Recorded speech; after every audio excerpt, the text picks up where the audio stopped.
Hello, you guys, and welcome to a new series that I want to start entitled, you know, My First Impressions or Game Reviews First Impressions or whichever. Now, I've been contemplating reviewing games I play on my channel, and I was thinking instead of making a plain old review being like, insert game here is about XYZ, I decided why not list off the first impressions that I had when I played the game blind for the first time. So we're going to start with the game that I have been obsessed with for just about a year and counting, and that is going to be Life is Strange Season 2. Now, I know the Life is Strange 2 antis are going to be coming for me, but, well, I don't know. I like the game.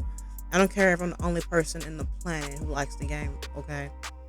So, I'm going to be listing off my first impressions when I played this game. We give y'all a quick background. Originally, when the game came out in 2018, I was unable to play it because at the time I didn't own a gaming computer nor a console. So all I did was just react to the trailers. I wanted to play the game, but I just didn't have the equipment to do so. And I like to play games for myself. I like to play the game myself just to build the experience. And then watch a Let's Player play the game just to see how they play the game, the choices they made, or whatever. Then I got my PS4 during the epidemic around August or September, and I was still playing the first Life is Strange, so I bought that in Before the Storm, finished that, then I was able to start Life is Strange 2 early last year. So when I played the game blind, these are my first impressions. Unfortunately, the Let's Play that I uploaded is not the blind playthrough. The blind playthrough was scraped through the technical issues. Alright. So these were my first impressions for episode 1. For starters, I kept getting the brothers' names mixed up. I kept calling Daniel Sean and Sean Daniel. I'd be like, where did Sean go? I'm literally controlling Sean. It was just it was the funniest thing, you guys. I swear. Or when I had to do something with Daniel, I'd be like, oh, where'd the little guy go? The brother. The kid. I have to check on the kid. It's like even when I was reacting to the trailers, I was like, where is the little brother when I reacted to the episode 4 trailer? What happened to the brother? Wait, what?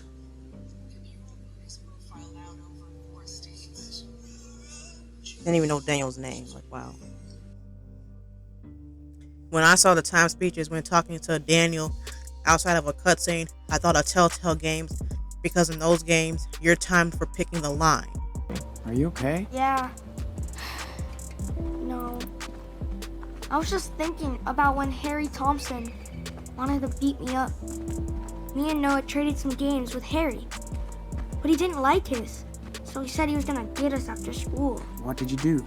We waited in the gym until he went home. That's it?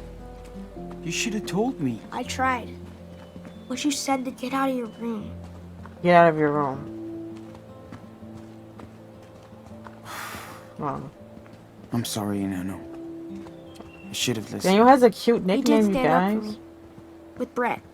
I was unaware of the hidden timer speeches. Now, yeah, I think Donut took a page from Telltale games because Telltale games, when you have to pick a speech, you're timed, right? And in the new Life is Strange game, if you're not in a cutscene, you're just walking around and Daniel says something to you, then you'll get another dialogue box and you're timed, and not answering will slightly change your relationship, right? And I'm like, what? I'm timed? I thought playing Life is Strange in general was an escape from these timed events. And even like in Life is Strange 2 does have some hidden timers where I'm trying to think and then the boxes disappears. I'm like, what the frick, man? Like, what the frick? I thought the neighbor was a jerk. I thought Brett was a jerk face. I'm like, oh, screw you, buddy. Like when he said what he said. When Sean and Lila are walking from the bus stop, I'm like, screw you, buddy. When the cops told her, I'm like, they didn't do anything wrong. What is this? Now, like I said, I could not play the game when it first came out. So all I had was the 90-second trailer that Don't Not put out. I didn't really know what the game was I didn't know too much what the game was about at the time I reacted to the trailers, right? I was like, why does everybody hate this game so much, right? When I first played it, I'm like, why does everybody hate this game so much? It looks cool. The graphics were so gorgeous. I didn't expect what happened to the dad to happen. Like, I did not expect that. I'm like, what the freak, Donut? I swear, Donut just does not like dads. Max Caulfield is the only Life is Strange character that has both parents. It's just that Max's parents are in Seattle and they text you throughout the game. It's my mom. Your principal sent me an email that you told some tall tales about a Blackwell student. No, I didn't. I didn't tell any tall tales. Max is the only Life is Strange protagonist that has both parents. Max. Chloe, her dad is dead. Chris from Captain Spirit, his mom is dead. Then Life is Strange 2 decided to give to just off Esteban. I'm like, what the heck, don't nod, man.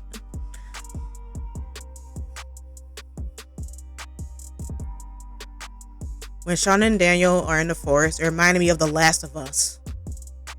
I believe it's been a while since I played The Last of Us, but I believe maybe in the spring chapter, towards the end of the game, when you and Ellie are walking, kind of reminded me of that. But you know, whichever season when you're in the forest with Joel and Ellie, the Life is Strange 2 reminded me of that. And there was a Last of Us reference in the game too, when you see the little fungus on the mushroom. And I immediately said The Last of Us when Daniel said the fungus looks like a clicker.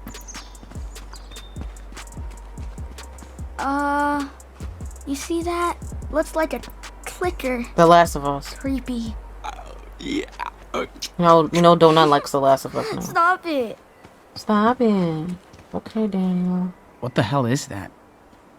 I should have listened in biology class. I'm like, The Last of Us. Because I had just started The Last of Us Part 2 on my Simming with Jazz channel. At the time I started Life is Strange. Daniel scared me when I went to look for him after they saw the fungus on the tree. If your relationship with Daniel up until that point is okay, then he'll run off to scare you.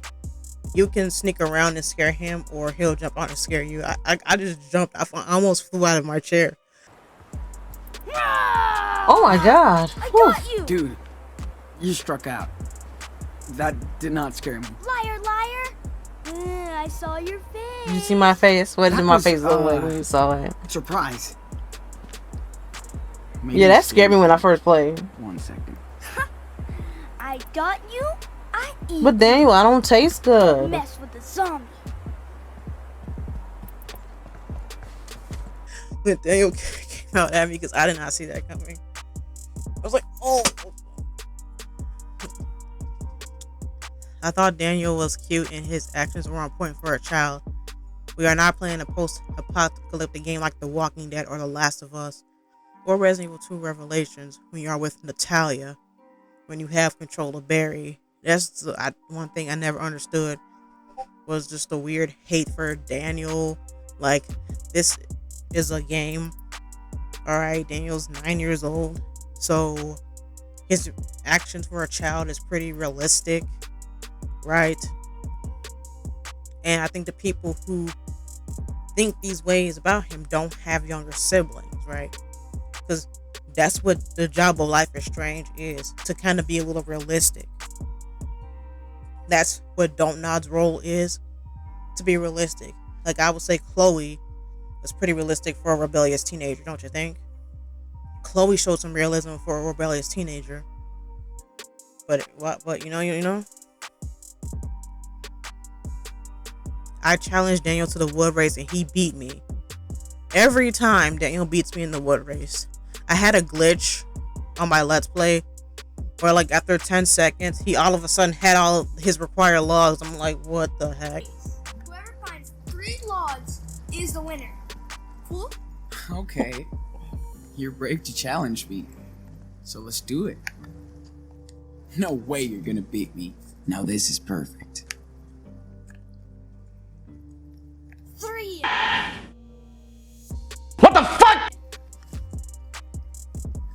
How did he find him that fast? Nice and dry. God damn, Danny.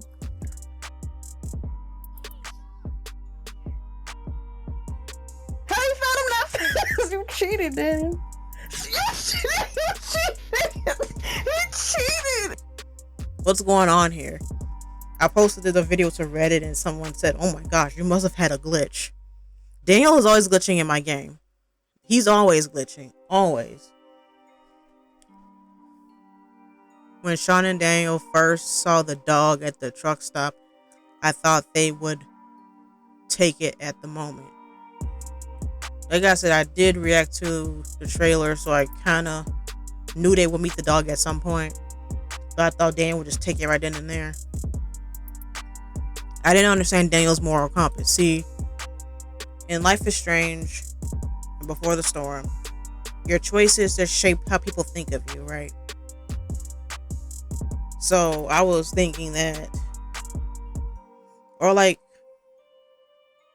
in The Walking Dead Telltale, your choices just change how people think about you, right? And I didn't realize that my choices affected how Daniel learns and grows and the environment around him. Like bad choices gives him low morality, and good choices gives him high morality. I didn't know about that, and just paying attention to his dialogue gives me an idea of where his moral compass is. But I think low morality Daniel is pretty funny in the way he just nonchalantly, with zero hesitation, just says funny things. To see an Entertaining, you know. Why were you in it this morning then? because there's a lot Yeah, Daniel's of old junk morality. in there. Daniel has different levels of morality. Besides, Like he it's could not be on the safe for you to borderline. explore, He okay? can just be a totally ruthless. Daniel, language. Why don't you go explore outside? You sure look like you're getting better.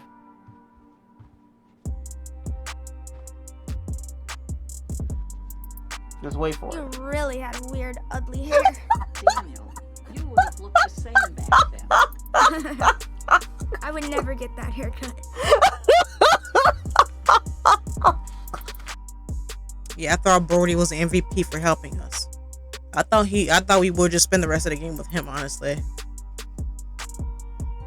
Knowing how answering Kate was important in the first game, I called Lila back before Sean tossed his phone in the first Life is Strange. If you don't call Kate back, then when you have to save her, it makes it a bit difficult. She'll text you like, "Oh, I guess you were too busy to talk to me," right? But if you answer Kate, then it makes it easier for you to save her. So I'm like, I better call Lila back. And guess what?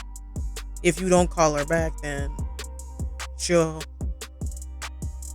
be admitted to a mental health clinic.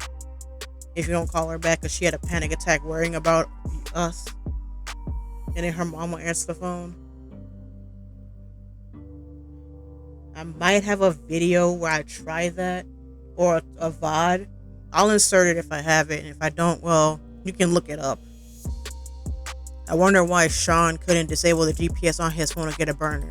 Yeah, of course he had to toss his phone because the cops could track his movements, right? Could ping his cell phone right at the closest tower, right?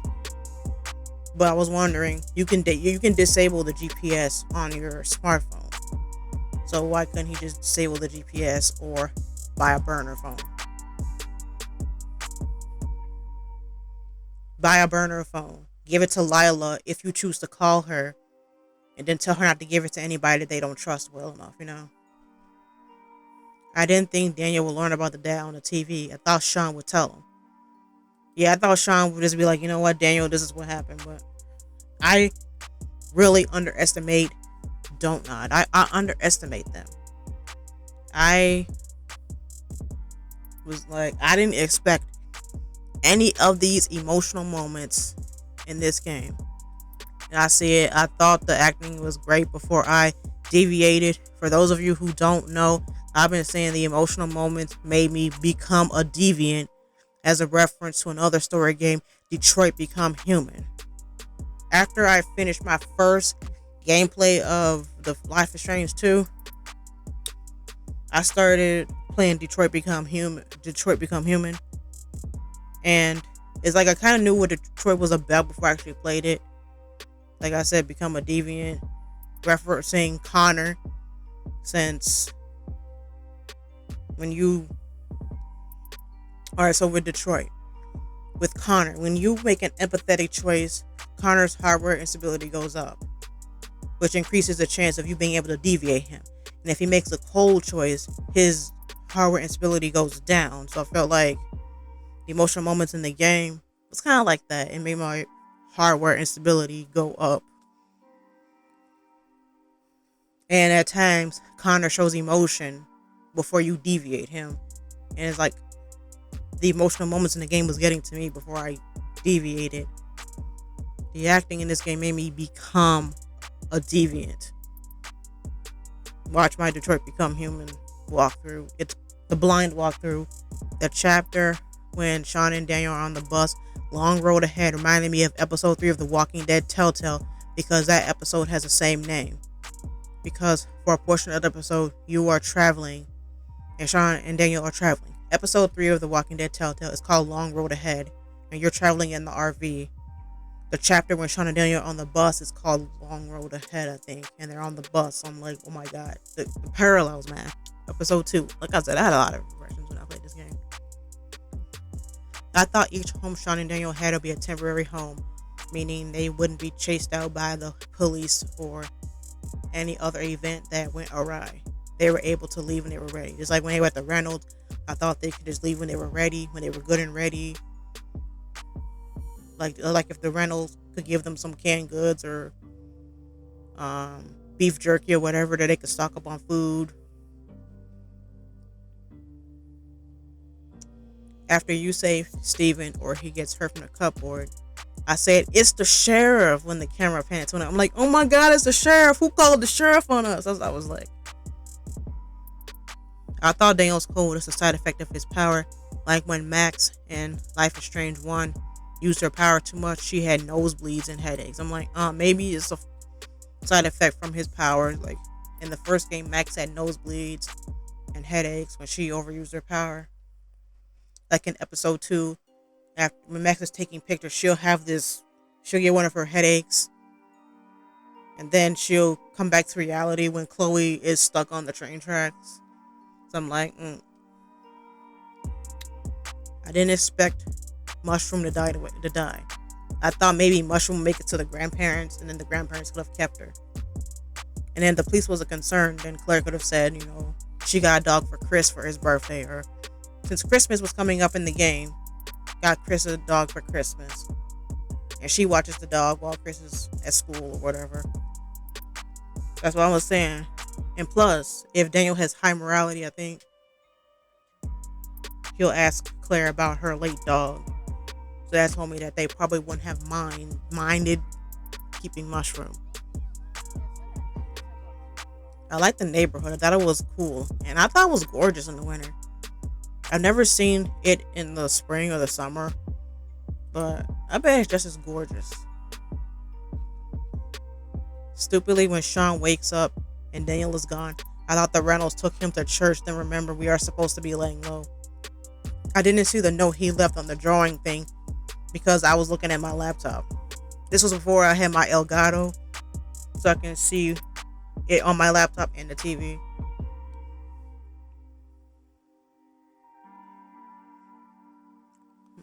When Chris ran to stop the police car, I'm like, what is he doing? Oh, he wants to help us escape. But then when Daniel had the power and not him. Yeah, I had a low morality Daniel on my blind run for sure. Because I didn't know anything about the game. Whenever I play games blind, I make stupid choices. Or if I haven't seen it in a while. I hated Big Joe and Meryl on site. When Sean and Daniel worked on the platform reminded me of The Walking Dead Season 2. When Clem and the crew worked at Carver's camp. However, Clem was captured and forced to work at Carver's. And okay, I thought this was a good comparison. Like Carver came for the group, captured them, made them work at his camp. But Sean and Daniel wasn't forced to work at Merrill's. Now, hear me out. Of course, they couldn't work anywhere else without possibly being spotted and the cops being called. But Meryl didn't force them to work there because Big Joe even says nobody's making you babies work here when Cassidy's complaining, right? Doing and Meryl said I need to pull my wings. Or the top of Mount Fuji. Sean Diaz, global traveler. Yeah, Stocking humbled. Bitch. Nobody's making you babies work here. You guys are all the same. Cool, let's be trimmigrants. Then you barely work for a month. This is my life. Okay then. Shit, it's always something.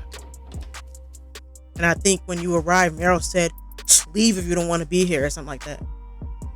When Meryl catches you stealing from him, he even says that, he hired us when no one else did it, and he let us crash here for free. Which does insinuate that they had a choice, right? They had a choice to come. But, Meryl still did hurt folks just like Carver. Yeah, but I thought that the episode 3 connections between Life is Strange and The Walking Dead season 2 was a good match. But the difference is Meryl is he'll just be hurt. Yeah. And if you let Finn die, then you'll see Meryl in the hospital instead of Finn. Carver refused to let the group eat after he caught wind to their plan. Meryl didn't pay them at the big joke called Daniel sneaking around. Parallels. Meryl took their money, Carver took their food. Parallels, man. It says both episodes on working at a camp. The difference is, at Meryl's they weren't forced against their will. Meryl is still a jerk, but at Carver's they were forced to be there. Because they tried to escape, and look at what Carver did. But Big Joe's like, leave if you don't want to be here. Like, I don't care, Also, Kenny and Sean lost an eye in episode 3. Kenny lost his eye, and Sean lost his eye, and it's the same eye if I'm just not just being stupid with like direction and such. When Sean lost his eye, it reminded me of Kenny. When Meryl refused to pay the crew when Daniel got caught, I thought the crew would go on strike. I'm like, y'all better be planning to strike right now, because in real life, if your boss is outright refused to pay you, you would go on strike, right? I know I would. I would go on strike.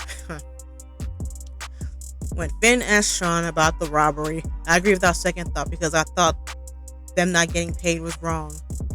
I watched an Everything Wrong with Life is Strange 2 video, and the guy mentioned why Meryl wasn't thinking about the child labor laws. I was like, I guess it sounds good on paper from not confusing it with someone else. I thought the robbery would work because I played GTA 5 before I started Life is Strange 2. I started GTA 5 maybe in December of 2020, and I had got to the first heist that you do with Michael because he has to pay back Madrazo. So that's how far I got before I started Life is Strange 2. That's what I was thinking about. I even made some memes when you get caught with the GTA 5 mission failed sound on my Instagram. Episode 4. I thought Sean would get caught if he talked to Finn. You only see Finn if Daniel uses power. Yeah, I thought that Sean would get caught, since I had to sneak out. Like if a nurse came to check on Finn, and then I was afraid Sean would get spotted or something if I wasn't quick enough. Since in Life is Strange 2, your choices do matter.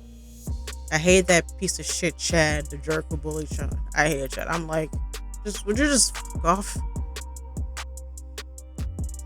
When Chad was making Sean say the stuff in Spanish, I was trash talking to Chad. I'm like, Chad, would you just fuck off and leave me alone? Like, you're a piece of trash. When Sean found Daniel and Haven, I thought we could take him with us. I was shocked when they turned Dan against Sean. Okay. Yeah, I thought that we could take Daniel with us, or that Sean could stay with Elizabeth. When Sean expresses anger toward Karen, I see it. I act just like Sean if my dad ever showed up, because my dad ditched me at a young age. So I related to Sean's anger. I felt that's why he said no when Daniel wanted to meet her, because he didn't want Daniel to go through the same pain again. I guess if Karen would have leave a second time, because Daniel was really young when Karen left the first time.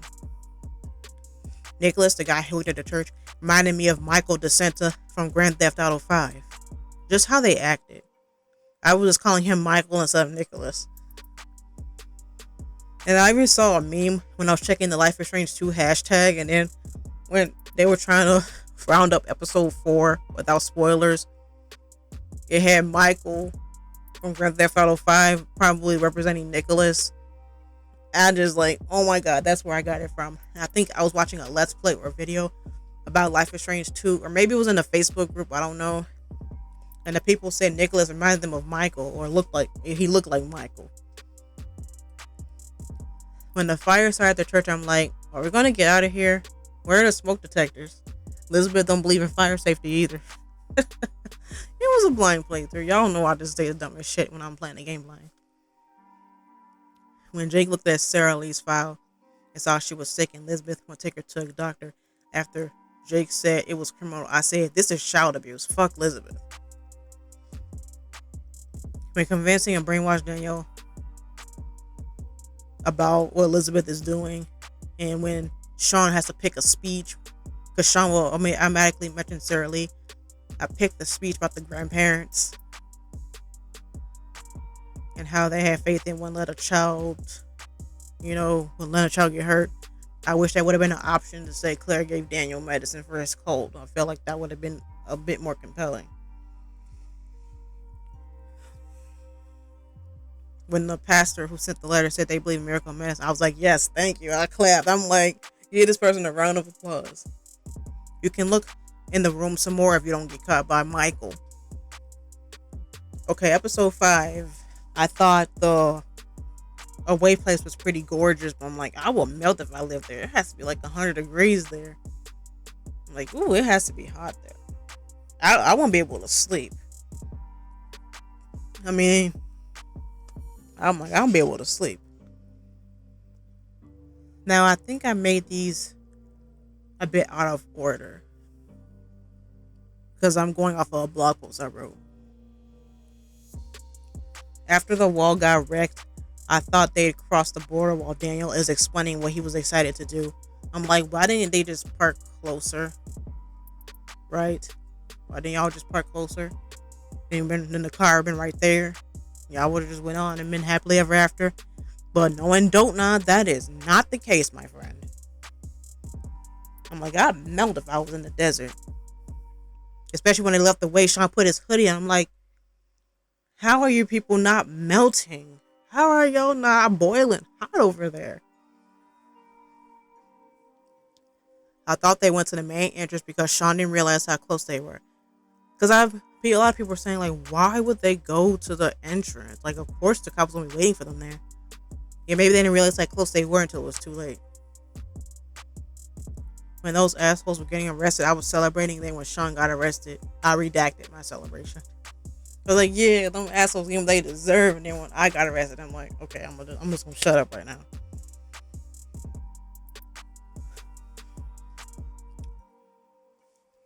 The lone wolf ending made me become a deviant. Yeah, I didn't make this up until after I played Detroit. After I started Detroit. Become human. Cause I was thinking about this concept for a while now. But I felt more like Connor from Detroit Become Human. With this Fields Train ass game, I hope the cast stuck in the cast. Wait, okay. With this Fields Train ass game, no, I mean, I'm saying I love Life is Strange too, but I just say, like with this Fields Train game, I hope the cast stocked up on Kleenex, not toilet paper, Kleenex. Maybe toilet paper would make more sense. Like the cast should get an award for this Fields Train game. Choo choo. I've been making so many memes about this game ever since. Yep, those were all of my first impressions when I first played the game. But I didn't understand Daniel's moral system too much when I first played, because I thought that no matter what I did, I would get the same endings like in Life is Strange and Before the Storm. And True Colors too. The only difference in True Colors is who you decided to make your lover would travel with you if you decided to travel, So I thought, just like the first Life is Strange game, no matter what choices I made, that I would get the same ending. I'm like, nope, nope, nope. No, I got blood brothers when I first played the game. I looked up the other endings on YouTube and I saw Lone Wolf. That's when I deviated. That's when I became a deviant, okay? Go watch my Instagram. I be posting so many memes and such. I don't know what to do, okay? And so many clips. I just don't know what to do. That's why this channel is mostly story games, especially Life is Strange, you know. So please, please, enough with the game is too political. Like, I didn't think that, you know, because I feel like all games are gonna cover politics on a different spectrum. You know, when there was no Max and Chloe, it was boring. Or Daniel's a brat. Like, come on, man. Be more understanding that considering the circumstances the brothers were in. You know, I like to know your first impressions when you first played this Fields Train game. I didn't expect the game to be as sad as it was when I first played it, because I was so excited to play it. I was excited to play it. When the first episode was free, don't I made the first episode free. I downloaded it on my PS4. And then when the rest of the season was on sale, I bought it. I think I may have started on Before the Storm by the time I bought Life is Strange 2. And I was so excited to start on my channel for y'all to see it and to finally play this game that I missed out on for so long. And then only to see that it's this sad and have all these emotional moments left and right. And I'm like, man, what did I get myself into? And I told y'all I would complete the game no matter what. And I did. I said I will complete this game no matter what. And I did. I'm like, so that has been that. And I want to start a series where whenever I review a game, I list out the first impressions that I had when I played it. Like, I'll do True Colors, I'll do Detroit Become Human, I'll do The Walking Dead Telltale. Like, the first impressions that I had when I first played it. Let's keep in mind, these reviews or first impression reviews are going to take time. Now, like, normally when you review a movie, you do further research on the movie, right? But this here, I'm telling you what I thought when I first played it, without looking up anything on YouTube, unless I'm already past a specific point. So let's say, you know, I watched from episode 3. Then like, if I look up a Let's Play, I'll watch up until where I stopped when I streamed or whatever. But this is without looking up anything on YouTube. Just playing the game with my thoughts and what I'm, you know. So, yep. That has been that, and I will be out and about.